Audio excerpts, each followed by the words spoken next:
Welcome to Jobs and Pods, the only podcast where real employers talk about their jobs and tell you what it's like to work there. I'm your host, Peter Clayton. Today's Jobcast features sales careers at one of the world's best-known brands, Johnson & Johnson. The fundamental objective of their company is to provide scientifically sound, high-quality products and services to help heal, cure disease, and improve the quality of life.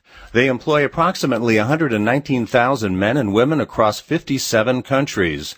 Joining us now is Russ Stough, a regional business director. Russ, welcome to Jobs and Pods. Thanks, Peter. Happy to join you. How long have you worked for J&J, and what is your primary role? Hard to believe. I've been with Johnson & Johnson for 32 years, which seems like a long time, certainly seems like a long time to me. However, I've been in numerous jobs and with 6 different Johnson & Johnson companies during that time period, so it is not as if I've had one particular job.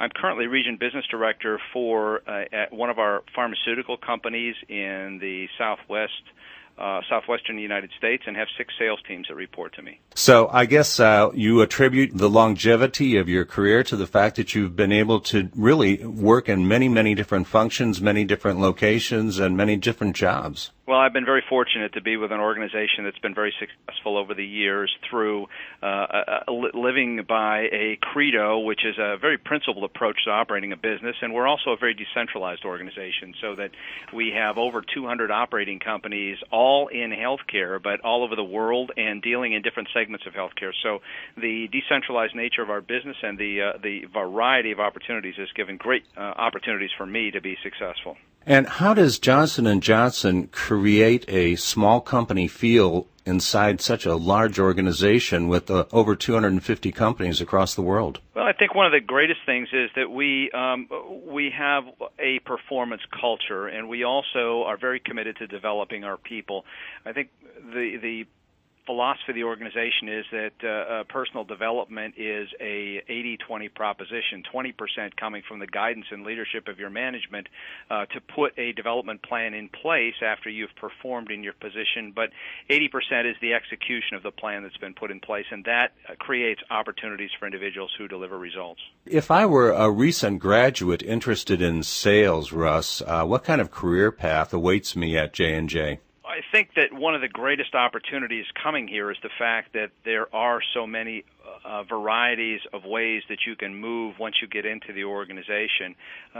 If you deliver sales results, I guess the best term to use would be performance empowers, and that gives you an opportunity for endless examples of movement from one organization to another. In my own career, I've been with 6 different Johnson & Johnson operating companies in numerous capacities. And can you describe a successful sales rep at J&J? What are their inherent attributes? You know, there probably, Peter, is not a magic formula, but there are a couple of very common elements that I think cross whatever career path you're in. First and foremost is attitude, the passion and commitment that you take to your job, the fact that you get up in the morning and you say, I get to go to work, not I got to go to work. I think that attitude is pervasive in terms of people who are successful here or, frankly, who are successful in anything in life. The second element is fundamentally developing a depth of knowledge about what it is you do, the markets you compete in, the products you compete against, the products that you sell if you're in sales or whatever it is, having a depth of knowledge that allows you to capitalize on the great attitude and approach that you take.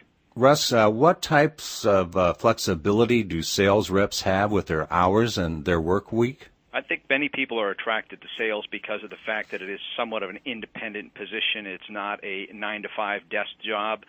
Fundamentally, the performance that you deliver is a function of how much effort you want to put forward.